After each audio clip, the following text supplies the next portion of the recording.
Auzubillahiminash-shaytanir-rajim. Bismillahir-rahmanir-rahim. Assalamu alaikum and thank you so much everybody for tuning into PTV Sports. आप देख रहे हैं game on है, मुझे कहते हैं शहजाद एहसान खान। मैं उम्मीद करता हूं कि आप सब ठीक ठाक होंगे और खैरियत से होंगे। ख़वातीन और आज़ाद पाकिस्तान सुपर लीग का 10वां एडिशन और फाइनली एक क्वालिफायर हमें कोयटा ग्लैडिएटर्स की शक्ल में नजर आ रहा है। कोयटा ग्लैडिएटर्स अल्हम्दुलिल्लाह is been on a 4 match winning streak. पीछे जब से वो लाहौर गए हैं, वैसे लाहौर उनका होम ग्राउंड भी है। अब मेरा ख्याल है बहुत सारे लोगों को शायद ये नहीं पता था। हमारे एक मौजूद मेहमान है जिन्होंने हमें ये बात बताई थी कि यार ये अब इस तरह से है। और जब से कोयटा ग्लैडिएटर को हमने लाहौर में परफॉर्म करने देखा है, ऐसा लगा है कि वो बहुत ही फॉर्मिडेबल टीम नजर आ रहे हैं। सो कोयटा ग्लैडिएटर्स 11 पॉइंट्स के साथ ऑलरेडी क्वालिफाई कर चुके हैं। सांबा यूनाइटेड जो कि यके बाद दीगरे अपने मैचेस लाहौर में अनफॉर्चुनेटली हारते चले जा रहे हैं, 10 नंबर पर मौजूद हैं। Karachi Kings at 10 as well and Lahore Qalandars at 9। Peshawar Zalmi obviously against that triumph that they have got against the team, you know, is at 8. इनकी होप्स भी जिंदा हैं कि ये भी शायद हो सकता है क्वालिफाई कर सकते हैं, but Multan Sultan is out of the tournament. Bad performance, horrible indeed, and I don't know, I think we figured it out. हमने काफ़ी सारी रीजनिंग इसके ऊपर काफ़ी सारी बात भी कर ली है। तो अब मेरे ख्याल मुल्तान सुल्तान चूंकि टूर्नामेंट में ही नहीं है तो इसके बारे में बात करने का कोई ज़्यादा फायदा नहीं है। लास्ट जुम्मे को जो हमने प्रोग्राम किया था उस दिन जो है वो इस्लामाबाद और पेशावर ज़ल्मी का गालिबन मैच था, वहीं से उसका आगाज़ भी मैं करना चाहता हूँ इन सब बातों का। लेकिन सबसे पहले अपने मौजूद मेहमान का ज़रा तारुफ कराऊंगा, उसके बाद मजीद बात को आगे बढ़ाऊंगा। लेडीज एंड जेंटलमैन, सबसे पहले the most saint voice of Pakistan cricket, not just that, the most amazing good looking gentleman, pitch side पे भी हमें अब तो नजर आते हैं। And his you know I don't know light blue colour suit actually looks really amazing on PTV sports. And आज जो है वो अल्हम्दुलिल्लाह पाकिस्तान के रंग में आन और शान और बान के साथ हमारे स्टूडियोज में मौजूद हैं। ये मिस्टर बाजिद खान। अस्सलाम वालेकुम बाजिद भाई, हाउ आर यू? वालेकुम अस्सलाम, अल्लाह का शुक्र। Thank you so much for joining us, wonderful to have you over here and you look nice. PTV के कैमरे मैंने रिग किया है ना, जो इधर टेलीविजन टेलीकास्ट होती है उसमें मैं बेहतर लगता है। दूसरे आप जहाँ पे भी होते हैं, दूसरे चैनल पे नहीं से लगते, आप जहाँ पे भी होते हैं अच्छे ही लगते हैं। और दूसरी जानिब ख़वातीन और आज़ाद हमारे साथ मौजूद हैं। अगर हम इनकी बात करते हैं, आई थिंक इनकी बहुत ही कंट्रीब्यूशन है पाकिस्तान वुमेंस क्रिकेट की। अगर हम बात करते हैं, स्किपर रही है Pakistan women's one day international, Pakistan women's T20 international, world 11, gold medallist and the list goes on. She is miss Sana Mir. अस्सलाम वालेकुम madam Sana, how are you? वालेकुम अस्सलाम, अल्लाह का शुक्र, ठीक ठाक। Thank you so much for joining us, wonderful to have you over here. सबसे पहले मेरा ख्याल है हम बात करना चाहते हैं लास्ट फ्राइडे ऑनवर्ड्स जो गेम्स हुई हैं, फिर उसके बाद मजीद आगे बढ़ेंगे। सबसे पहले जरा इस्लामाबाद वर्सेस पेशावर ज़ल्मी की तरफ सर आपको लेकर चलूंगा। सांबा यूनाइटेड पहले बल्लेबाजी करते हुए, ऑब्वियसली लो स्कोरिंग मैच था, 143 for the loss of 9 wicket. Sahibzada Farhan, दवाशिश, मेस, शादाब। पेशावर ज़ल्मी पे आते हैं तो बास सदाकत जो उनके डेब्यूटा हैं, उन्होंने बहुत ही अच्छा स्कोर भी किया। उसके बाद बाबर यू नो बहुत ही अच्छा नॉक। ये एक ऐसी पार्टनरशिप थी जिसने बड़ा क्रूशल रोल प्ले किया। And Peshawar Zalmi winning by 6 wickets. अब मैं जरा आपकी तरफ आता हूँ। आपने कहा था कि मिच ओवन से ओपन कराना चाहिए, ओपन कराया उन्होंने, पहले गेंद पे छक्का लगाया, दूसरी में चले गए, मैच जीत गए। यार कंट्रीब्यूशन की जो मिच ओवन की कंट्रीब्यूशन नीचे मैंने थी, कहा था क्या मिच ओवन नीचे कंट्रीब्यूशन से मैच नीचे वो कम से कम 15-20 रन तो बनाते थे, सेम ही थे। मैच जीत रहे थे। अच्छा ठीक है, नहीं जीत रहे अच्छा थे। वो एक आप उसमें से मुझे अभी याद आया ना, वो आप वो काट लेते हैं ना, आपका भी तरीका है वारदात हाँ, तरीका कि वारदात वो फर्क चीज है। काट ली और इस पे कॉन्सेंट्रेट करिए। उस मैं ऐसे कौन कौन बैठा हुआ था यहाँ पे? मैं इधर बैठा हुआ था शायद, शुएब शुएब भाई यहाँ हाँ बैठे जी, थे। ऐसे ही। यहाँ से आपने शुरू किया। हाँ जी। पहला जवाब आया यूनाइटेड, दूसरा जवाब आया यूनाइटेड, तीसरा क्या जवाब आया था जब सबने ऐसे करके मुझे पेशावर, मेरी तरफ से पेशावर ही आया था जी। चलो, आप अपना पेश करें। तो ऐसे ही था भाई, आप न्यूज़ दे, लेकिन व्यूज़ सना गवाह बैठी है। आप न्यूज़ दे, व्यूज़ चले तो वो उस पे नहीं आप बात कर रहे। कि आपने कहा था पेशावर उनकी एक प्रेडिक्शन ठीक हो गई है, पहले आप मुबारक अरे चले जी, सलाम, ऐसे हम शुरू करते हैं आपको प्रोग्राम। दिल की कौन सा बेनतहा गहराई से मुबारकबाद पेश करते ऐसे हैं कि बोलो। आपने हाँ। जैसे सोचा वैसे ही पेशावर ज़ल्मी फाल ने जब किया। निकालते हो, जब फाल कामयाब होता है तो भूल जाते हो, जब गलत होता है तो यार वो आपने ये कहा। अच्छा लो स्कोरिंग गेम था मेरा ख्याल है इसमें जो है ना इस्लामाबाद के कॉन्टेक्स्ट में चले ज्यादा बात करते हैं। Where do you think Islamabad is losing it? जब से कंडीशंस चेंज हुई है, वेन्यूज चेंज हुए हैं, आपको लगता है इस्लामाबाद को डिफिकल्टी हो रही है? इस्लामाबाद 4-4, 5-5 चेंजेस कर रहा है हर मैच में, प्लस कैप्टन का बड़ा फर्क है। कैप्टन हो गया अनफिट, इसको ये अक्सर ग्रोइन का इशू रहता है, तो अब ग्रोइन का दोबारा इशू हो गया इसको। तो अब आया कि ये कितनी देर में रिकवर करता है या नहीं। कैप्टन एक तो कप्तान की जाहिर है सबसे बड़ा प्लेयर, जो एक टीम अगर चला रहा हो तो वो कप्तान ही होता है, प्लस उसकी जो कंट्रीब्यूशन होती है with in the game. Bowling में वो अब बेहतर बॉलिंग कर रहा था, बैटिंग भी तो खैर बैटिंग तो उसकी ठीक ही थी, लेकिन बॉलिंग उसकी बेहतर, तो वो इनको ज़रूर फ़र्क आया है। प्लस इन्होंने पहले कोशिश 2 दफ़ा 2-3 दफ़ा, आप थोड़ा सा फंस गए कि उन्होंने कोशिश की अब सारे स्क्वाड को गेम दें। ट्रू। और कहीं ना कहीं तो फॉल्टर करना था, बट आई स्टिल थिंक कि शादाब का ना होना, अभी ये वापस अपनी फुल स्ट्रेंथ पे भी चले जाएं, लेकिन शादाब का ना होना एज कैप्टन, लीडरशिप जो काफ़ी देर से अरसे से चल रही है, ये नहीं है कि वो सिर्फ इस सीज़न कप्तान था, वो काफ़ी अरसे से चल रही है। बिल्कुल। तो जब लीडर आपका अनफिट होता है, और चाहे आप जो मर्जी कहें कि नहीं जी ज़्यादा फ़र्क नहीं पड़ता, बैलेंस में नहीं फ़र्क, टीम बैलेंस को छोड़ें, जो लीडरशिप क्वालिटी जो उसने यूनाइटेड से, ये पहले डिस्कस कर चुके हैं कि यूनाइटेड में वो डिफरेंट प्लेयर है, तो वो इनको थोड़ा सा हर्ट कर रही है ज़रूर। एग्जैक्टली मैं ज़रा सना की तरफ भी जाता हूँ। सना, एक दफ़ा बाजी भाई ने फिर से ये जिक्र किया और मैं आपसे भी इसका जिक्र तस्करा करना चाहता हूँ कि जहाँ पे अगर हम इस्लामाबाद के हवाले से बात करते हैं तो हमें ये जो चेंजेस वाली बात है ये हमें नज़र आती है। और पहले शुरू में जब से पाकिस्तान सुपर लीग का 10वां एडिशन शुरू हुआ, हमें 3 चेंजेस, 4 चेंजेस, 5 चेंजेस, यहाँ तक कि 6 चेंजेस भी नजर आए जिस दिन शादाब अनफिट हुए, सलमान अली आगा आते हैं। आपको लगता है जैसे एक अंग्रेजी की कहावत है कि too many quick cooks spoil the broth, आपको लगता है कि too many changes spoil the team as well? तो अब वो ना अपनी ओरिजिनल फॉर्म में नजर आते हैं, ना अब ऐसा लगता है कि इनडिसाइसिव हैं कि उनकी अच्छी प्लेइंग 11 स्ट्रेंथ क्या है? देखिए, ये कहना जब टीम हारना शुरू करती है तो आसान होता है। मेरे ख्याल से शुरू से इनका एक पैटर्न रहा है इस्लामाबाद यूनाइटेड का, ये इसी तरह की मेजॉरिटी क्रिकेट खेलते हैं जिसमें ये चेंजेस के ऊपर जाते हैं। अब दोनों चीज़ें जब इकट्ठी हुई हैं कि एक मैच वो हारे, जब 5 चेंजेस बहुत ज़्यादा कर दी, उसमें शायद 3 करते तो बेहतर रहता। जब वो चेंजेस भी कर दी, मैच भी हार गया, एक विनिंग स्ट्रीक टूटी, साथ ही शादाब भी इंजर्ड हो गए, तो दोनों चीज़ें जब इकट्ठी हुई हैं उसके बाद से, और फिर फॉरेन कंडीशंस भी थी, जो आप उससे पहले होम पे खेल रहे थे, फिर आप लाहौर गए, उधर पिचेस का बिहेवियर थोड़ा डिफरेंट था। और इस्लामाबाद की टीम ऐसी है कि वो हमेशा स्ट्रोक मेकिंग की तरफ जाती है, रन्स बनाने, तो जहाँ भी पिच थोड़ा डिफिकल्ट होगा वहाँ मिनी कोलैप्सेस या एक बड़े कोलैप्स का चांस होता है इस्लामाबाद के अगेंस्ट। फ्लैट पिचेस पे इनके करीब टीम आनी वगैरह मुश्किल हो जाती है। तो ये जब तीनों चीज़ें इकट्ठी हुई, वहाँ पे 1-2 मैचेस जब ये हार गए, तो अब पैनिक डेफिनेटली एक नज़र आता है। पहले मैच में आपको नहीं फील हो रहा था, नज़र आ रहा था कि टीम एक कॉन्फिडेंस के साथ जा रही है, बट क्योंकि जैसे बाजिद भाई ने भी बात की, कप्तान से बड़ा फ़र्क पड़ता है। अब वो कप्तान नहीं है टीम के साथ, तो ऑन ग्राउंड भी आपको डिसीजन मेकिंग का बहुत ज़्यादा डिफरेंस नज़र आ रहा है, क्योंकि एकदम से पूरा आपका सिनेरियो बदल गया है। जहाँ सलमान अली आगा किसी और नंबर पे आए थे, अब उनको चेंज करना पड़ेगा। बाकी अपने बॉलिंग ऑप्शंस की जो रोल्स हैं वो थोड़े थोड़े हिल जाते हैं जब आपका मिडिल ऑर्डर से एक ऐसा बॉलर चला जाता है, तो वो अफेक्ट तो ज़रूर आएगा। But still I think Islamabad is a team that's gonna come back strongly. I think एक प्लेयर से उनको ज़्यादा फ़र्क पड़ना नहीं चाहिए, थोड़ा सा अपने आप को काम कर लें, आई think they will be back on track. दूसरा इसमें सना ज़्यादा बेहतर बताएंगी, इन्होंने कप्तानी बहुत की है, कप्तानों के कप्तान रही हैं, लोग इनको काफ़ी बड़े बड़े कप्तानों से भी मिलाते थे, लेकिन जब मिड टूर्नामेंट कप्तान बाहर होता है ना, तो जो रिप्लेसमेंट जो भी वाइस कैप्टन होता है, जब वो कप्तानी लेता है तो उसको लिए बहुत डिफ़िकल्ट होता है अपना अथॉरिटी तो नहीं कहूँगा, लेकिन अपना स्टाइल ऑफ प्ले उसमें इम्पोज करना, क्योंकि उसको पता है कि यार मैं 2 मैच के 3 मैच के लिए आया हूँ और दोबारा कप्तान आ जाएगा। और स्पेशली मिड टूर्नामेंट, और ये नहीं है कि सीजन की शुरू में है, तो मिड टूर्नामेंट वो चेंज जो है वो कप्तानी में इफेक्ट ज़रूर होती है। और जो कप्तान नया आता है वो भी मतलब पूरी तरह से श्योर नहीं होता कि मैं बिल्कुल जो मेरा स्टाइल है वही करूं या जो पीछे छोड़ के गया प्रीवियस कप्तान वो चलाऊं, तो वो मुश्किल है। मतलब सलमान अली आगा इतना बुरा कप्तान नहीं है, बट सिनारियो कुछ ऐसे है कि शादाब ही चलता आ रहा है कितने सालों से, और शादाब का ही इम्प्रिंट है इस टीम पे। अब वो जो 2-3 मैच में वो अपना इम्प्रिंट करे या ना करे, अपना मतलब डिसीजन ले या ना ले, या जो टीम जो डेटा डिसाइड कर रहा है, टीम जो डिसाइड कर रही है वो करे, तो वो बहुत मुश्किल है काम। और मुश्किल भी है, और मेरा ख्याल है वो रनिंग में आते आते जरा आपको उस पर टाइम भी लग जाता है to gel in and to sync, एंड फिर आप एक पोजीशन से उठ के दूसरी पोजीशन पे आए, किसी और के शूज फिल इन करें। लेकिन इसी के अंदर मैं जितने भी देखने वाले उनकी मेरा ख्याल है उनको मैं ये याद दहानी जरूर कराना चाहता हूँ, जो हम लास्ट फ्राइडे की गेम की बात करें इस्लामाबाद वर्सेस पेशावर, इस्लामाबाद की परफॉर्मेंस अच्छी थी, वाज़न्ट बैड।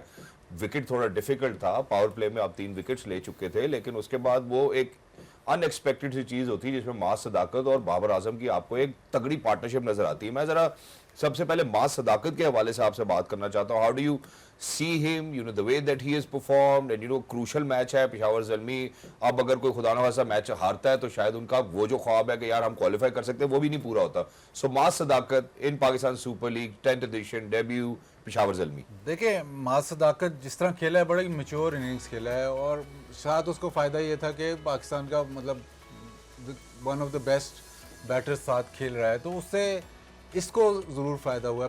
द फैक्ट ये है कि ये 2-3 साल से खेल रहा है क्रिकेट, 20-25 शायद इसके फर्स्ट क्लास के मैच भी हैं, और ये शायद फ़खर के साथ भी खेला हुआ है, डोमेस्टिक में ओपन भी करता है। तो इसको आइडिया था कि किस तरह मैंने पार्टनरशिप चलानी है। खेला बहुत अच्छा है, लेकिन जो आप इसकी शॉट्स देख रहे हैं वो काफ़ी एक ऐसा प्लेयर लगता है कि जो अपनी गेम से वाकिफ़ है। इसमें अब अगली एक डिबेट खुलती है, डिबेट जो सना भी इस पे, तो मतलब डिबेट ये है कि पीएसएल में, एचबीएल पीएसएल में बहुत सारे प्लेयर आते हैं, स्पेशली इमर्जिंग कैटेगरी में बहुत सारे प्लेयर आते हैं। इमर्जिंग कैटेगरी का ये होता है कि इमर्जिंग कैटेगरी का प्लेयर खेलना ही खेलना है, तो उसको मौके मिलते हैं 4, 5, 6, और कई दफ़ा आपको लगा कि यार ये इमर्जिंग कैटेगरी वाले प्लेयर ने अच्छा किया, लेकिन उन इमर्जिंग कैटेगरी वाले प्लेयर्स में से बहुत सारे फिर गायब हो जाते हैं। वो गायब इसलिए होते हैं कि जब वो इमर्जिंग से निकलते हैं तो फिर जब वो टीम कॉम्बिनेशन, इसको अब लाजमी खिलाना नहीं है, जब वो इमर्जिंग से निकलता है तो फिर वो टीम में पिक, मतलब स्क्वाड में नहीं पिक हो रहा ना, वो ड्राफ्ट में नहीं पिक हो रहा। उस पर थोड़ा सा मेरे हिसाब से तो काफ़ी साल हो गए, पहले भी शायद 1-2 दफ़ा मैंने बात की थी, लेकिन काफ़ी साल हो गए। ये जो कैटेगरी है इस पर आपको गौर करना पड़ेगा कि कैसे फिर इनकी इंक्लूजन हो। या तो इमर्जिंग कैटेगरी आप सरे से बंद ख़त्म कर दें, ताकि जो ऐसे जैसे कोई मैच्योर प्लेयर आ रहा है उसको मौका मिल सके, या फिर अगर इमर्जिंग कैटेगरी को आपने इतना प्रमोट करना है तो फिर अगर जो इमर्जिंग कैटेगरी में 2-3 साल खेला है और वो टीम का हिस्सा रहा है, एकदम से वो गायब हो जाता है, क्योंकि आप मुकाबला सबके साथ, आप सिर्फ इमर्जिंग के साथ नहीं है। तो शायद ये भी आपको देखना पड़ेगा। और मतलब मास की अगर आप इनिंग देखें तो मास की इनिंग आपको लगती है कि यार ये सिचुएशन से ओवरऑल नहीं हुआ, ये एचपीएल पीएसएल से ओवरऑल नहीं हुआ, ये क्योंकि खेलता आ रहा है फर्स्ट क्लास वगैरह, तो शायद इसको अपनी एबिलिटीज़ में ट्रस्ट हो। तो आपको इस पे थोड़ा सा गौर ज़रूर करना पड़ेगा, क्योंकि काफ़ी प्लेयर्स एक तो ऐसे निकल जाते हैं, प्लस मिस आउट कर जाते हैं।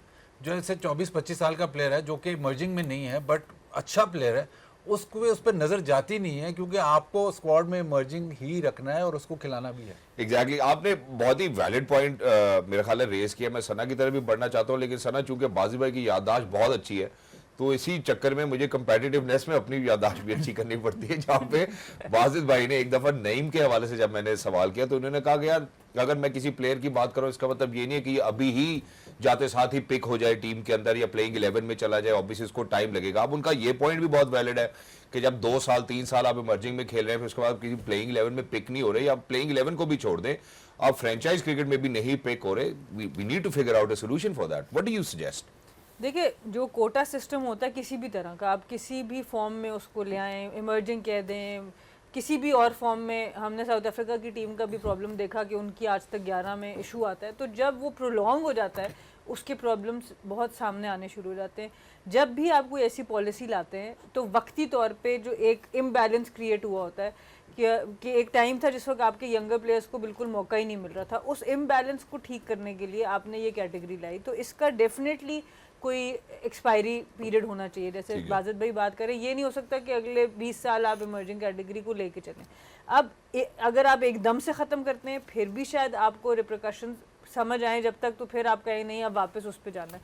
तो आई थिंक बीट का एक रास्ता ये निकल सकता है कि आप इमर्जिंग फॉर एग्जांपल कैटेगरी में किसी को पिक करते हैं और टोटल हर टीम ने 10 मैच खेलने, तो मे बी 5 मैच उस प्लेयर को देने लाजमी है। इमर्जिंग कैटेगरी के टोटल जो इमर्जिंग में आप 2 या 3 लोग पिक करें, तो मे बी ज़रा स्लोली इसको आप करके देखें कि इसका इफेक्ट क्या होता है। क्या क्वालिटी ऑफ प्लेयर्स बेहतर होते हैं, जो ऑलरेडी डेवलप प्लेयर्स हैं उनको अपॉर्चुनिटी ज़रा ज़्यादा मिलती है, थोड़ी सी कॉम्प्लेक्स और हो जाएगी इसकी जो सिलेक्शन होगी, और you want generally you want कि आप क्रिकेट को इजी बनाएं ताकि पब्लिक उसको अंडरस्टैंड कर सके। Exactly. पर एकदम से ख़त्म करेंगे तो तब भी शायद आप उसका वो नतीजा ना निकाल पाएं। तो मे बी इस तरह से आप कोई रास्ता निकाल सकते हैं कि नंबर ऑफ मैचेस के ऊपर महदूद कर लिया जाए। एग्जैक्टली या फिर हो सकता है कि आप quota system at least franchise cricket में इंट्रोड्यूस करा के फिर उसके इमर्जिंग के बाद एक और कैटेगरी रखे, जिसके बाद इमर्जिंग से जो लड़का निकले वो वहाँ पे फिर खेल भी सके। खैर I think it's for the Pakistan super league to kind of think about it. मैं इसमें एक और चीज़ कहता हूँ, जो पाकिस्तान सुपर लीग के अंदर जो एक चीज़ बड़ी खुशहाली नज़र आती है वो ये है कि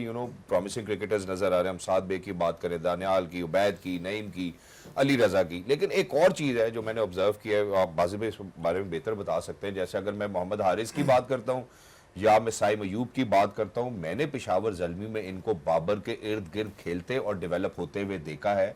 एंड हैंस मास सदाकत की भी एक इनिंग्स नजर आती है। What is so special about Babar Azam कि उसके साथ खेलने वाला खिलाड़ी अक्सर हमने डेवलपमेंटल फिगर्स की तरफ जाते हुए देखा। देखिए बड़े प्लेयर्स के साथ तो आप जब खेलते हैं तो डेवलप ही होते हैं, और जो आपका नंबर 1 प्लेयर होगा उसके साथ अगर आप खेलेंगे तो जाहिर है आपकी डेवलपमेंट होगी। ना सिर्फ ये कि वो खेलता कैसे है, बट आप उसको ड्रेसिंग रूम में ऑब्जर्व करते हो, उसकी प्रिपरेशन सबसे इंपॉर्टेंट होती है। प्रिपरेशन जो वो करता है बिफोर द मैच और मैच में कैसे रहता है, तो हर प्लेयर का डिफरेंट तरीका होता है। बट जो ग्रेट प्लेयर्स होते हैं या जो टॉप एलीट प्लेयर्स होते हैं, उनकी जो प्रेपरेशन और ड्यूरिंग द गेम वो हमेशा एक ही जैसी रहती है। और माज से जिक्र भी किया कि यार बाबर मुझे हर गेंद के बाद समझाते भी रहे, बताते भी रहे। बिल्कुल, वो तो जब आप उनको ऑब्जर्व करते हैं, मैं फॉर इंस्टेंस पाकिस्तान का one of the greatest test batters जो यूनुस खान थे, उनकी प्रेपरेशन बिल्कुल अलहदा थी टू अदर प्लेयर्स। वो ऑलमोस्ट मतलब अनोखे थे इन द सेंस के पाकिस्तान में तो आप 8 बजे से पहले तो कोई खाना नहीं खाता, वो 6 बजे 7 बजे खाना खा के कर लिया। उसके बाद वो खुद अपना उन्होंने एक ककून बनाया हुआ था। प्लस वो जब ड्रेसिंग रूम में बैठते थे तो किसी को करीब नहीं आने देते थे कि उन्होंने मतलब ये मेरा एरिया है या मैंने सारा कुछ अपना सेट किया हुआ है, उस अंदर नहीं आ पा सकते क्योंकि ये मेरा प्रेपरेशन का एरिया है। तो जो उनके साथ प्लेयर खेलते थे या उनकी प्रोफेशनलिज्म देखते थे वो उनसे सीखते थे।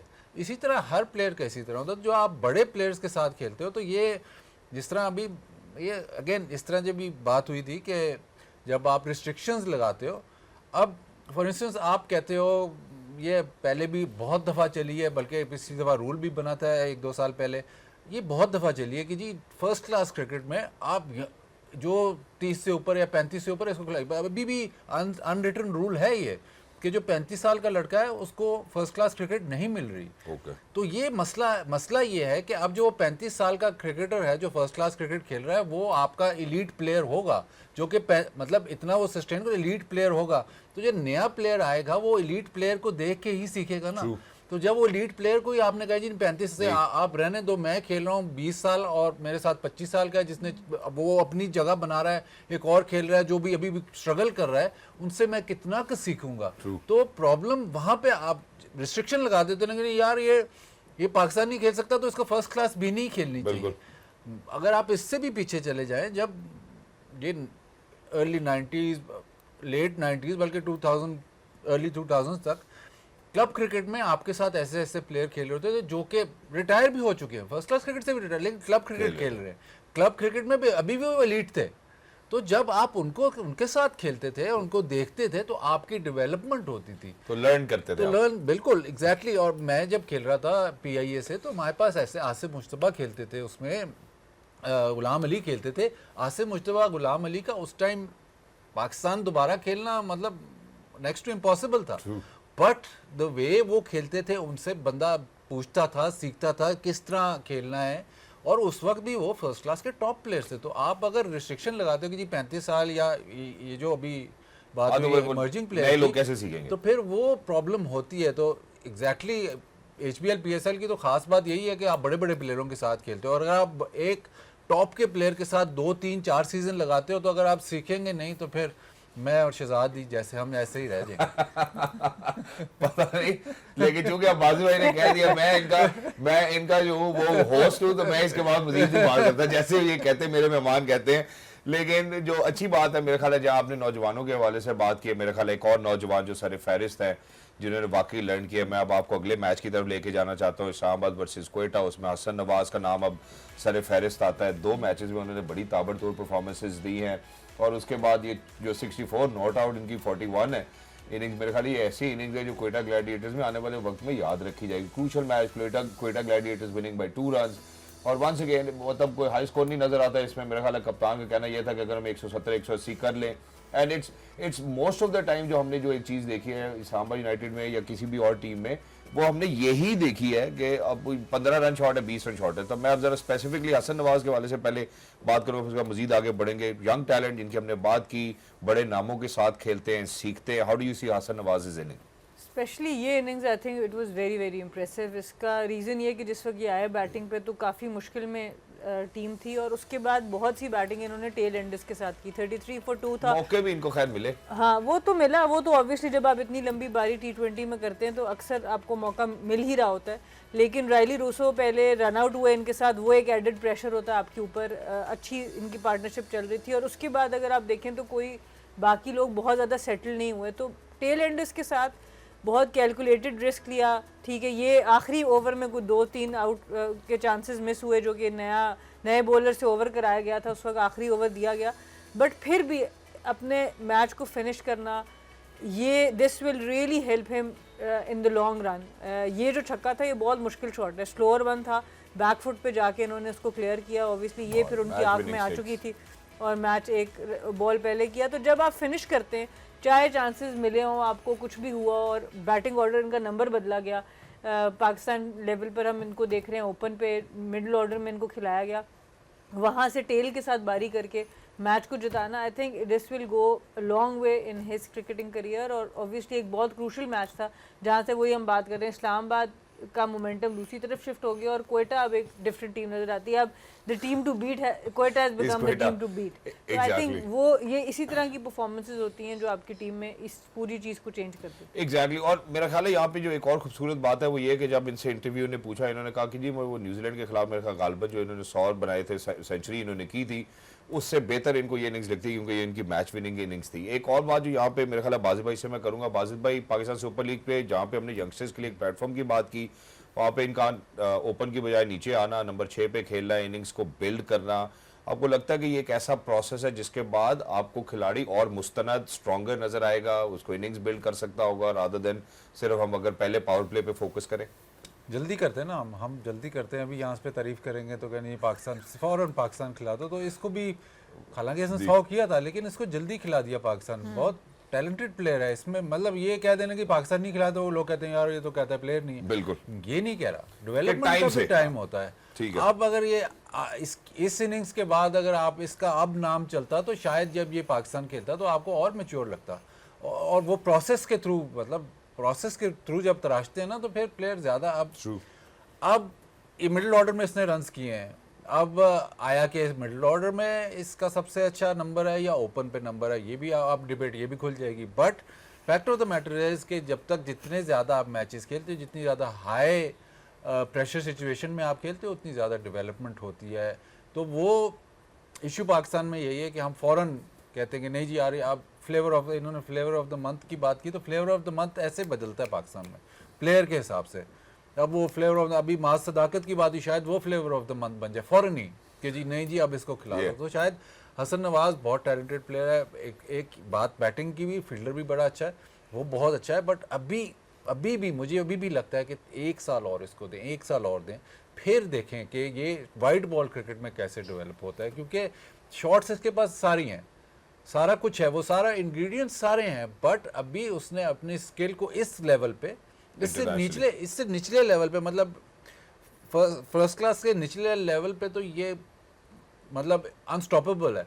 अब वो जो इसने स्किल अपना ना वो ऊपर लेके आना है, वो इसको 1 साल 1-1.5 साल और दें तो ये आपके लिए बहुत अच्छा प्लेयर बन सकता है। बट प्रोवाइडेड के एक तो आप जल्दी ना करेंगे, बस उसको एकदम आप ले जाते हैं 18 फिर वो नहीं परफॉर्म करते, फिर ड्रॉप हो जाते हैं, फिर वो टीम में कभी वापस नहीं आते। लेकिन इसमें जो एक और खुशाइन चीज़ नज़र आती है वो यही आती है कि अगर हम अपने ऊपर ओपनर्स के हवाले से बात करते हैं, साइम नज़र आते हैं, फ़खर नज़र आते हैं, साहिबजादा फरहान का नाम ही इज़ रेडी, उसके बारे में बाजिद भाई ने, सना ने भी मुतअद्दिद दफ़ा बोला है कि अब वो उनको ऊपर ही करना चाहिए, उनको ऊपर ही आना चाहिए। तो आई थिंक वो हसन नवाज इस नंबर पे खेलना, इनिंग्स को बिल्ड करना, it's a form of their training as well. वो स्किल लेवल जिसकी हम बात करें आई थिंक वो इन्हांस ज़रूर होगा। एक आखिरी बात before I wrap up this match, Islamabad United तो चलो तब्दीलियां तो करते हैं, समझ में आता है, डेथ ओवर यार आप दे देते हैं शहजाद को, वो आप एक तो वो ठीक किया ये नहीं किया वो एक अलग बात है, हम उसकी तरफ मैं आऊँगा, लेकिन मैं ये बात करना चाहता हूँ वो चांसेस प्रोवाइड करते हैं। Salman Irshad is so eager to catch the ball,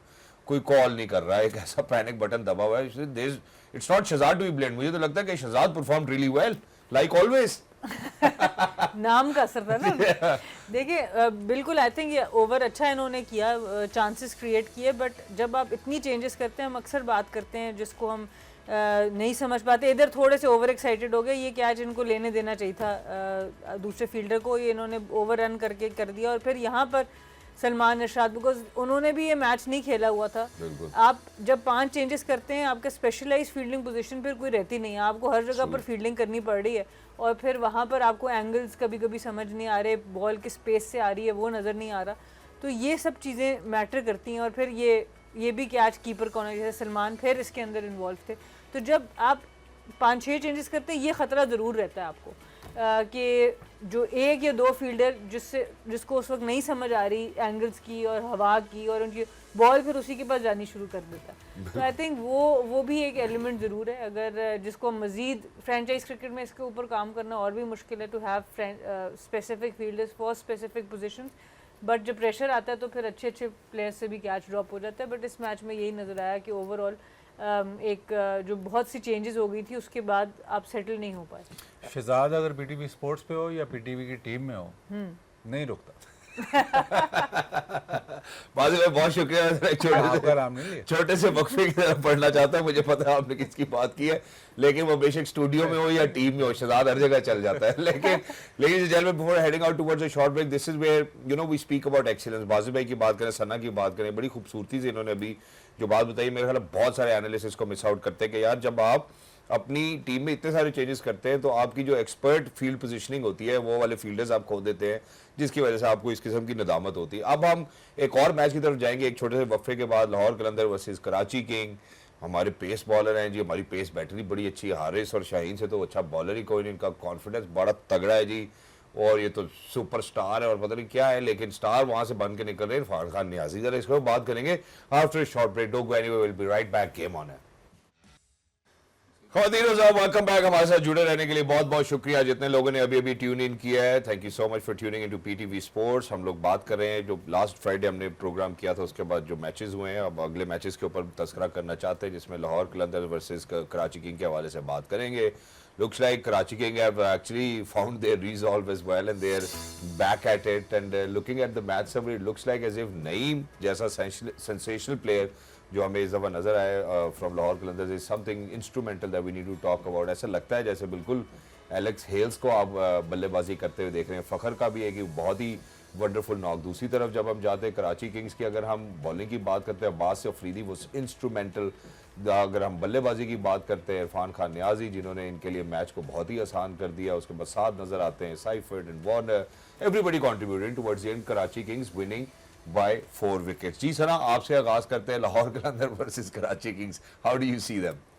I think it was a very crucial match for good game, बहुत अच्छा मजा आया। एक मैच ऐसा नजर आया पीएसएल में जो आखिरी ओवर्स तक गया। बहुत सॉफ्ट स्पॉट है लाहौर कलंदर्स के लिए, बहुत हाँ, बहुत ज़्यादा। बाजिद भाई ने बना लिया है ज़्यादा, लेकिन अब एनीवेज तो ये नज़र आया कि कराची में अच्छी चीज़ जो नज़र आई कि इवन दो वार्नर और उन्होंने बहुत बड़ी इनिंग्स नहीं खेली, उन्होंने टोन ज़रूर सेट की, बट आपके लोकल टैलेंट्स दोनों तरफ अगर बॉलिंग में देखें तो अब्बास अफरीदी 4 आउट करते हैं जो मुल्तान के लिए बड़े रेगुलरली परफॉर्म कर रहे थे और मुल्तान ने उनको जाने दिया, वो अपनी फॉर्म में वापस आते हुए नज़र आते हैं। और इरफान खान नियाजी जिनके बारे में हम बार बार बात कर रहे थे कि आपने उनके ऊपर इन्वेस्ट किया चैम्पियंस ट्रॉफी से पहले, आप काफ़ी अर्सा उनको टीम के साथ रखते हैं और जब बड़ा टूर्नामेंट आता है तो आप उनको ड्रॉप कर देते हैं, तो वो भी अपना आप दिखा रहे हैं कि भाई I can do this. I think again this innings would be very crucial for him.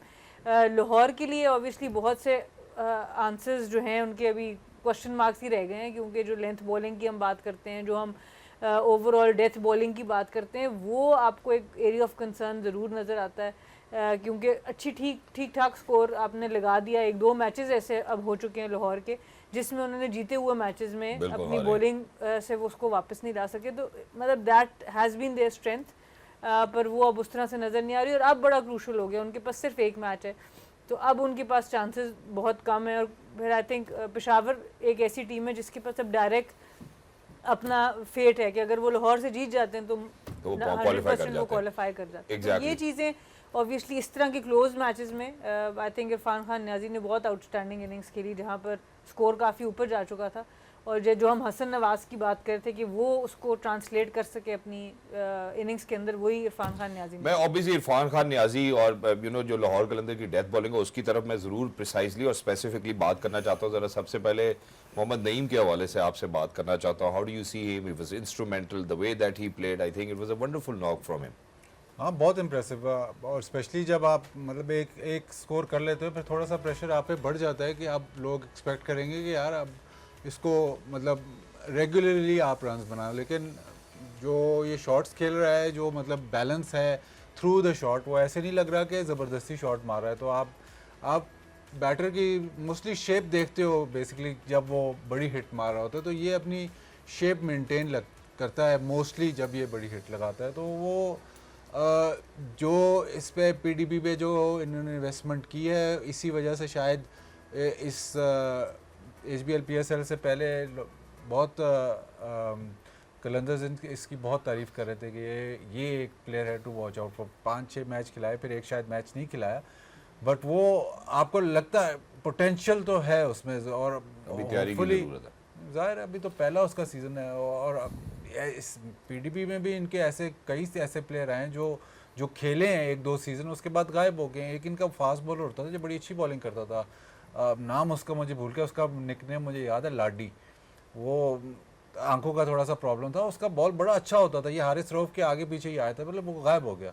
But ये अगेन आपको नज़र आया है कि ये इस प्लेयर में पोटेंशियल है. तो अभी होपफुली अगले 2 सीज़न 3 सीज़न ना सिर्फ ये खेले बट पाकिस्तान में डोमेस्टिक में भी खेले और फर्स्ट क्लास टीम में भी कहीं पिक हो, ताकि ये अपनी तरफ आयरन आउट कर ले अपनी बैटिंग. एग्जैक्टली. और जहाँ पे बाजी भाई ने अभी जो तस्करा किया है कि यार अभी थोड़ा सा, क्योंकि अभी पहला साल है, खेल रहे हैं, तो आपको ज़्यादा शॉट का एरे नहीं नज़र आता, आपको टुवर्ड्स मिड विकेट नज़र आता है या आपको लॉन्ग ऑन की जानिब नज़र आता है. तो आहिस्ता आहिस्ता मेरे ख्याल ऑफ की साइड पे भी उनका बल्ला जब खुलेगा तो बेहतर हो जाएगा. मैं अब ज़रा सना की तरफ वापस आता हूँ. सना, अब जो बात करना मैं चाहता हूँ वो इरफान खान नियाजी के हवाले से बात करूँगा. I think it was a crucial game. Karachi kings was desperate as well that we need to win this match. और ऐसा लगता नहीं था कि ये मैच जो है वो कराची किंग्स अपनी तरफ या अपने पलड़े में ले जाएगा. और for Irfan Khan Niazi and that to playing against you know those bowlers जिसके ऊपर पाकिस्तान बड़ी प्राइड करता है. खैर हमने देखा है रिसेंट भी 120 पे 120 चाहिए हो तो वो भी हम बनवा देते हैं. डेथ बॉलिंग की जब बात करते तो कोई कान धरने को तैयार नहीं होता कि भाई अब बेशक शाहीन के पास एक एरोगेंस या कॉन्फिडेंस हमें ज़रूर नज़र आता है. वो मैं बाजी भाई से बाद में पूछूंगा जिस तरह से उन्होंने जैनब के साथ बात की कि क्या वो खुश शाहीन है ये नहीं है. But how do you see Irfan Khan Niazi? I think Irfan Khan Niazi की जो सबसे इम्प्रेसिव चीज़ मुझे हमेशा से नज़र आई है वो उनकी कमिटमेंट विद फिटनेस, फील्डिंग और उनकी ओवरऑल एनर्जी जो वो टीम में लेके आते हैं. और साथ साथ इस तरह की बैटिंग नॉक्स वो खेलना शुरू कर दें regularly, I think he will become very very crucial player in white ball cricket for Pakistan. अगर आप देखें क्रीज पे भी मूव करते रहे, आपका एक लोअर ऑर्डर में ऐसा बल्लेबाज चाहिए होता है जो बैटर को बॉलर को डिस्टर्ब करे.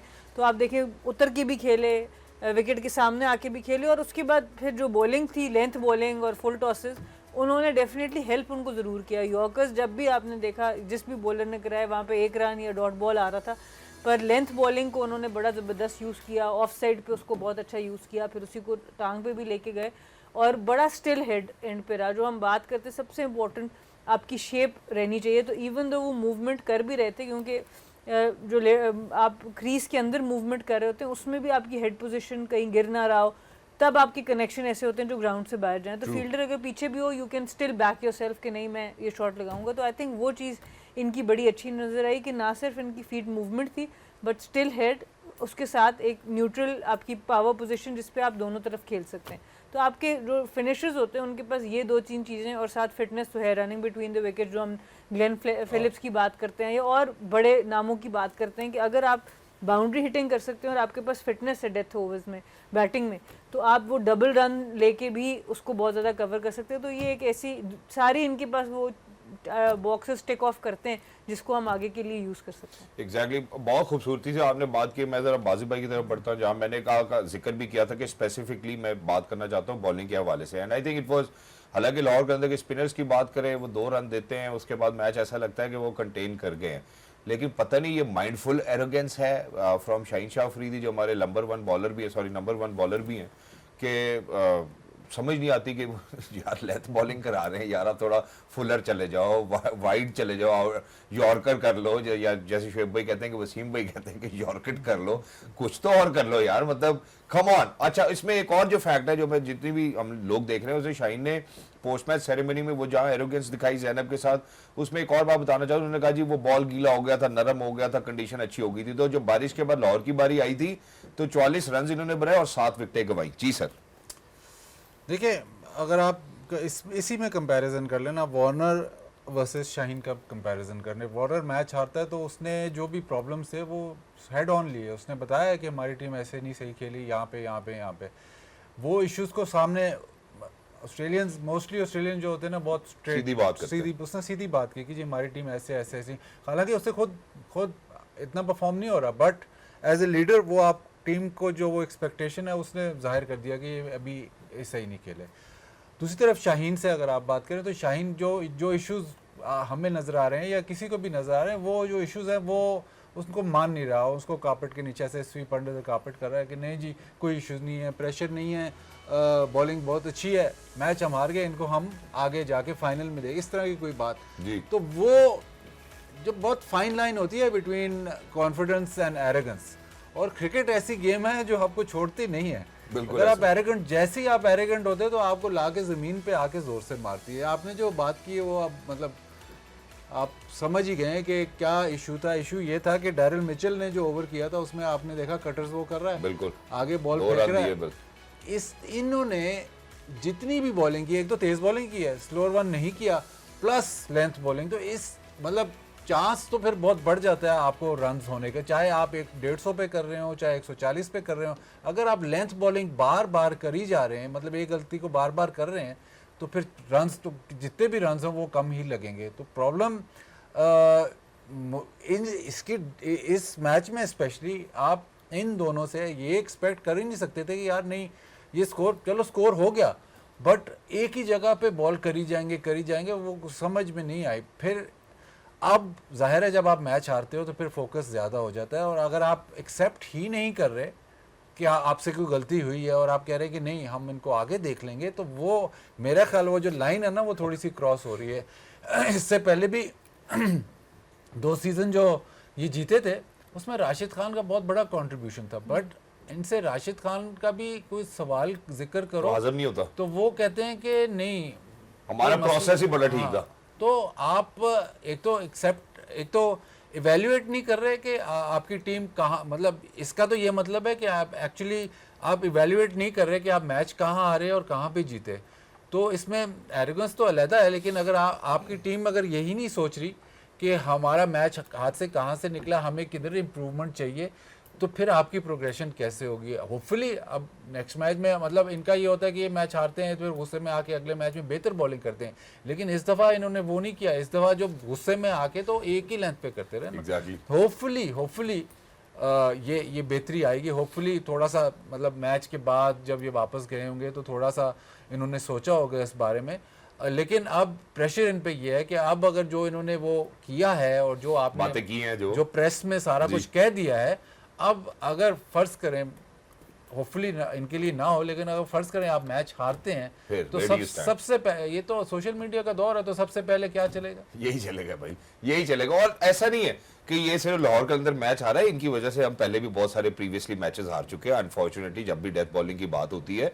और इसके अंदर जो एक और बात है, जहां आपने एरोगेंस की बात की, ये एरोगेंस होनी चाहिए, जरूर नजर आनी चाहिए ऐसे पेसर में, लेकिन ये तब नजर आनी चाहिए जहां पाकिस्तान सुपर लीग का जब बोर्ड चलता है ना कि सबसे ज्यादा विकेट्स किसने ली हैं, उसमें आपका नाम नहीं है, तो आप इस तरह की पोजीशन में अपने आप को जेओपर्डी में खुद डाल देते हैं। मैं जरा एरोगेंस होनी चाहिए, मतलब अगर आप एरोगेंट इन योर परफॉर्मेंस नहीं होगे तो आप परफॉर्म नहीं करोगे, लेकिन आप पब्लिकली आजकल के दौर में आप जितने भी बड़े फास्ट बॉलर देख लें, जो भी देख लें, वो कभी आके प्रेस कॉन्फ्रेंस में या कोई ऐसी बात नहीं करेंगे, इस तरह बात कोई भी नहीं करता, पुठी ना पड़ जाए। हाँ बिल्कुल, इवन वर्ल्ड नंबर 1 हो, बुमराह हो या मतलब पैट कमिंस हो, इस तरह की बात नहीं करते।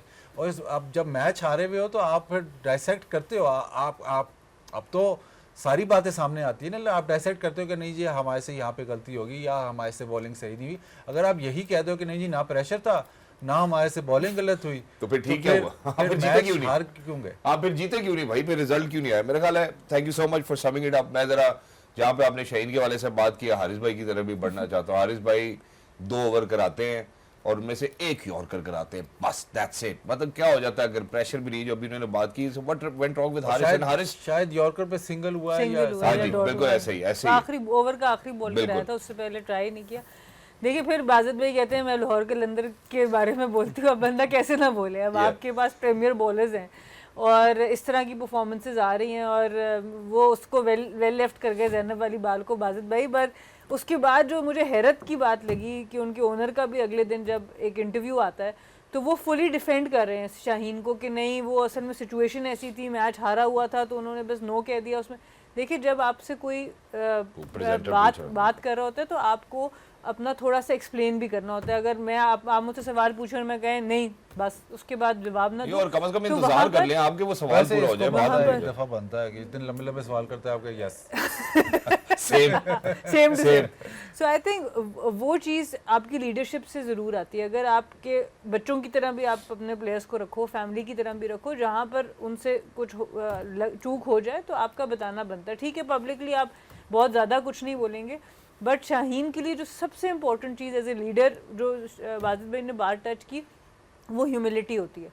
जिस वक्त आप में एरोगेंस आ जाती है तो आपकी टीम को साथ लेके ही आप नीचे जाएंगे, क्योंकि अगर आप अपनी गलती नहीं देख पा रहे, आप टीम में किसी की गलती नहीं देख, एक होता है प्रोटेक्टिव कैप्टन, आप ठीक है बाकी मीडिया को उनसे दूर रखें, हर नेगेटिविटी से दूर रखें, वो एक अलग बात है। बट अंदर टीम के बैठ के जब आप आपस में बात करते हैं वहाँ पे एक ऑनेस्ट रिफ्लेक्शन बहुत ज़्यादा ज़रूरी है। हारिस रऊफ़ को भी उसी की ज़रूरत है और हारिस रऊफ़ का मुझे वाकई बहुत हैरानी हुई ना कोई स्लोअर, क्योंकि स्लोअर वन भी वो ठीक ठाक करते हैं।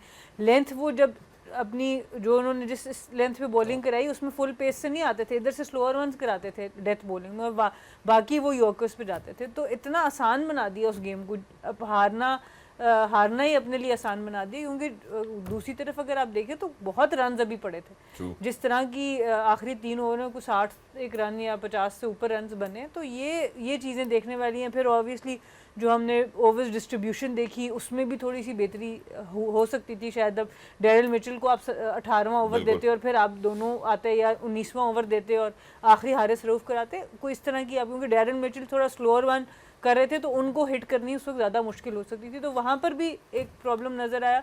पर एग्जीक्यूशन जो आप यॉर्कर्स की बात करें, स्लोअर वंस की बात करें, वो मतलब उसका जवाब आपको नहीं मिलता कि इतनी क्रिकेट आपने खेली और T20 ही मेजॉरिटी खेली हो, उसके बाद आपका आंसर क्यों नहीं है इस बार। एग्जैक्टली। और आपने बड़ी खूबसूरती से, जैसे बाजिद भाई आपसे लाहौर के बारे में बात करते हैं, चले लाहौर को भी हम एक ऑप्शन दे देते हैं बाजिद भाई की नज़र में। बाजिद भाई, DLS comes into play, 15 over का गेम हो जाता है, क्या आपको लगता है कि शायद इस वजह से Lahore was at a disadvantage? देखिए शॉर्टन गेम में तो जब टीम बैटिंग फर्स्ट को प्रॉब्लम तो होती है, उनको तो नहीं पता था कि ये थोड़े ओवर हो जाएंगे, और जिस तरह वो जा रहे थे बहुत बड़ा स्कोर लग रहा था कि ये कर जाएंगे 20 ओवर में। ज़ाहिर है वो तो हमेशा ही होता है कि जी सेकंड टीम जो चेसिंग टीम है उसके लिए फ़ायदा होता है, थोड़ा सा उसमें एडजस्टमेंट होती है, लेकिन इस वजह से आप कहें कि जी इस वजह से ही हम मैच हार गए, वो कहना गलत है, क्योंकि मैच आपके हाथ में आ चुका था और ऐसे नहीं था आपने रन 48 रन चाहिए थे 18 गेंदों पे। जी बिल्कुल, और रन्स आपने फिर भी बैटिंग बहुत अच्छी हुई थी तो फिर आपने रन्स फिर भी काफ़ी अच्छे कर लिए थे। तो वो मतलब बारिश ना भी होती तो ये रन अच्छे ही थे। बिल्कुल रन अच्छे थे, तो वो आप इस पे नहीं ब्लेम कर सकते। इस दफ़ा आप वो जो आप कहते हैं ना कि 15 रन शॉट 20 रन शॉट, इस पे आप ब्लेम नहीं, इस मैच में नहीं आप ब्लेम कर सकते कि जी बैटिंग ने रन नहीं करके। इसीलिए इस दफा उनको लाइन ही ना मिली कि क्या कहना, उन्होंने कहा नहीं कोई प्रेशर नहीं था। मेरा ख्याल है यहाँ पे इसको सम अप करते हैं। It was a great contest to witness and for Karachi Kings, you know, within their own resolve, I think they were great, but nothing to say much, you know. Multan Sultan obviously is out of the context, you know. I don't think that they going to stand a chance. पता नहीं वो कितने mindful हैं। उन्होंने कहा जी हमने इतने matches खेले, अब इस दफा 8 चेंजेस कर दो, 7 चेंजेस कर दो, सबको खिला दो। ये एक अलग ही कोई, हमें ऐसा लगा कि जैसे पींग नहीं होती जो झूला जिसको बोलते हैं कि जी 10 लगी हुई है तो यार चलो जो जो बैठ सकता है वो तो बैठ जाए। मुल्तान सुल्तान 10 पर डेट। अब जरा आज के गेम की तरफ आते हैं सर। वापस एक्शन आता है रावलपिंडी में, Islamabad versus Quetta Gladiators. Quetta Gladiators already qualified. Islamabad, do you think that they stand a chance against Quetta Gladiators? नहीं नहीं, इन कंडीशंस में होम कंडीशंस में, मतलब होम कह लें इस्लामाबाद का, इन कंडीशंस में ये बड़ी फॉर्मिडेबल टीम है, क्योंकि यहाँ पे नॉर्मली यहाँ पे इस पिंडी में रन ज़्यादा होते हैं, और जब रन ज़्यादा होते हैं, जब वो वैसे बैटिंग पे मैच आता है तो अमूमन यूनाइटेड जीत जाता है। लेकिन अभी भी जो इशू मुझे अभी भी नज़र आ रहा है वो शादाब की फिटनेस का इशू आ रहा है। अगर शादाब नहीं खेलता तो फिर भी वो एक कमी सी रह जाएगी कप्तानी में, क्योंकि वो हमें पिछले 2-3 मैचेस में हमें नज़र आ रहा है, तो वो कमी ज़रूर रहेगी। ज़रूरी है यूनाइटेड का कि ये मैच, अगर ये मैच ना जीते तो इनको फिर मुश्किल हो जाएगी। वो जो पहले 5 मैच में एक टोन सेट किया था कि यार this is the team to beat, और एकदम अगर ये मैच नहीं जीते तो फिर सोचते रहेंगे कि यार हम क्वालिफाई भी कर रहे हैं कि नहीं कर रहे हैं, तो वो प्रॉब्लम होगी। बट आई थिंक शादाब का ना होना बहुत एक की इशू है। एग्जैक्टली मैं इधर सना की तरफ भी बढ़ता हूँ एक ब्रेक से पहले। सना, मैं आपसे जो बात पूछना चाहता हूँ वो ये पूछना चाहता हूँ कि हमें पता है कि मुल्तान सुल्तान जो है is out of the context, लेकिन अब अगर हम पूरे पॉइंट्स टेबल के ऊपर टीम्स को देखते हैं और नोइंग द क्वेटा ग्लैडिएटर्स भी क्वालिफाई कर चुका है, बाकी सब टीमें are in the race of qualifiers, you know. So वो जो बात करें कि सांबा यूनाइटेड अगर आज यहाँ पे हारता है अनफॉर्चुनेटली, तो उनके लिए मुश्किल हो जाएगा और वो ये सोचने में मजबूर हो जाएंगे कि क्या हम वाकई क्वालिफाई कर रहे हैं या नहीं कर रहे। देखिए, एक बड़ी ज़बरदस्त बात की, हम बात करते हैं ऑस्ट्रेलियन माइंडसेट की और चैंपियन माइंडसेट की। जब कराची किंग्स आखिरी मैच जीता तो डेविड वार्नर ने कहा कि हम टॉप 2 में फिनिश करना चाहते हैं। अब यहाँ से अब सोच की बात है, इनके पास 2 मैच हैं, इस्लामाबाद के पास भी, क्वेटा के पास भी, तो अभी दोनों आराम से टॉप 2 में डेफिनेटली फिनिश कर सकते हैं। But Karachi is one team to watch. बाकी लाहौर और पेशावर जो हैं वो अभी सिर्फ टॉप 4 में आने की कोशिश कर रहे हैं, पर कराची एक ऐसी टीम है जो इन दोनों को चैलेंज करेगी उस टॉप 2 पोजीशन के लिए, और हमें पता है कि टॉप 2 में कितना बड़ा एडवांटेज है। तो इस्लामाबाद डेफिनेटली चाहेगा कि आज वो मैच जीते, क्योंकि क्वेटा तो ऑलरेडी 11 पॉइंट्स पे है, जो इनका रेन अफेक्टेड गेम था। पर इस्लामाबाद के लिए बहुत क्रूशल होगा ये match, and they are up against a team जो कि now is the team to beat. तो आई थिंक गालिबन क्वेटा ने, इनकी विनिंग स्ट्रीक तो शायद किसी और टीम ने ख़त्म की थी, नॉट क्वेटा, या मे बी क्वेटा, मुझे याद नहीं है। तो अब क्वेटा की विनिंग स्ट्रीक कौन ख़त्म करेगा, ये भी बड़ी इंटरेस्टिंग बात है। और अगर कोई टीम कर सकती है तो डेफिनेटली वो इस्लामाबाद की टीम है, जो किसी भी टीम की विनिंग स्ट्रीक को ख़त्म कर सकती है। But Quetta overall I think, मुझे I have been really impressed by Saud Shakeel's captaincy, जिस तरह से उन्होंने सारों को जेल किया है, और हर मैच में आपको एक डिफरेंट परफॉर्मर नज़र आ रहा है। ओवरडू नहीं करते अपनी बॉलिंग को, जहाँ पर 1 ओवर या 2 ओवर के लिए ज़रूरत होती है आते हैं चले जाते हैं, ओवरडू नहीं करे और बाकी बॉलर्स का इस्तेमाल बड़ा अच्छा करें, तो एक नज़र आता है कि टीम खुश है, happy bunch and they want to perform. Exactly, and this is where it gets interesting in the Pakistan Super League's 10th edition, and that is that, you know, all the 4 teams are still contesting, other than Quetta Gladiators, who was qualified, Multan Sultans, who is not a part of the contest now. So the बाकी जितनी भी 4 टीमें वो are in pretty much in the game. Not just that, मेरे ख्याल है इसमें ये जरूर ऐड करना चाहूँगा, Quetta Gladiators लाहौर गए, फॉर्मिडेबल हो गए, सांबा यूनाइटेड पिंडी में फॉर्मिडेबल थी। अब ये कॉन्टेक्स्ट देखना जो है वो बहुत जरूरी होगा। But after short break, don't go anywhere, will be right back. Game on है। खवातीन, वेलकम बैक। बहुत कम वक्त है हमारे पास, के बाद कुछ ही देर के बाद, कुछ लम्हों के बाद इंशाल्लाह हम आपको लिए चलेंगे OBC in Rawalpindi, way it's going to be सांबा यूनाइटेड वर्सेस क्वेटा ग्लैडिएटर्स। जो सना पहले बात करी थी, मैं उसी को बढ़ाना चाहता हूँ आगे।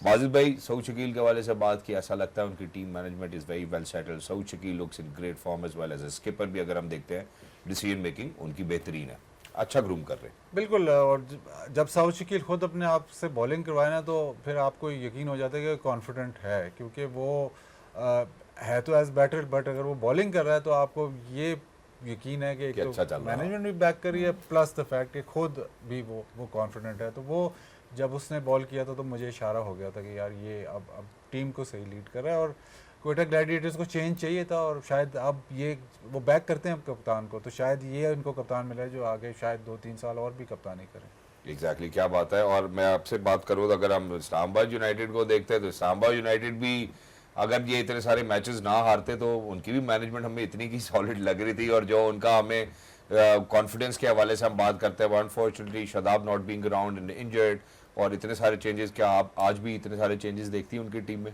या आज आपको थोड़े सेटल लगेंगे? देखिए, अब टीम हारी हुई है, चेंजेस कुछ ना कुछ तो शायद वो करेंगे, एडजस्ट करेंगे उसको, और वापस इस्लामाबाद आ रहे हैं, कंडीशंस फ़र्क हैं, उसकी वजह से भी चेंज तो ज़रूर नज़र आएगा। बट वही बात है, आप इस्लामाबाद को इस्लामाबाद में राइट ऑफ कभी नहीं कर सकते, but they are up against a very very solid team. a team that's performing और जेल हुई है तो it won't be easy for Islamabad. कांटेदार मुकाबला जरूर नजर आएगा. So you going to go for Islamabad or Quetta? I think with the current form और team का जो overall spirit नजर आ रहा है, I'll go with Quetta. You will go with Quetta. जी बाजिल भाई, who are you going to go with? Islamabad. Islamabad chale. I think I'm going to pick up Islamabad as well. But thank you so much, Basil bhai. Thank you so much, Madam Sana, for being with us. Lovely to be in conversation with you. Ladies and gentlemen, thank you so much. आप सबका हमारे साथ शिरकत करने के लिए, देखने के लिए, सराहने के लिए बहुत शुक्रिया. I think there's a lot of teamwork which goes into it. Besides the आप स्टूडियोज में देखते हैं पीछे एक बहुत बड़ी फौज है हमारे पास अल्हम्दुलिल्लाह जो कि हर दिन नए महाज पर होती है in terms of Pakistan Super League's 10th edition. Please make sure that you stay tuned. We will be taking you to the action which will be in between Islamabad versus Quetta in Rawalpindi Cricket Stadium. Until next time, look after yourselves. कल मुलाकात होगी. Allah Hafiz. Game on है.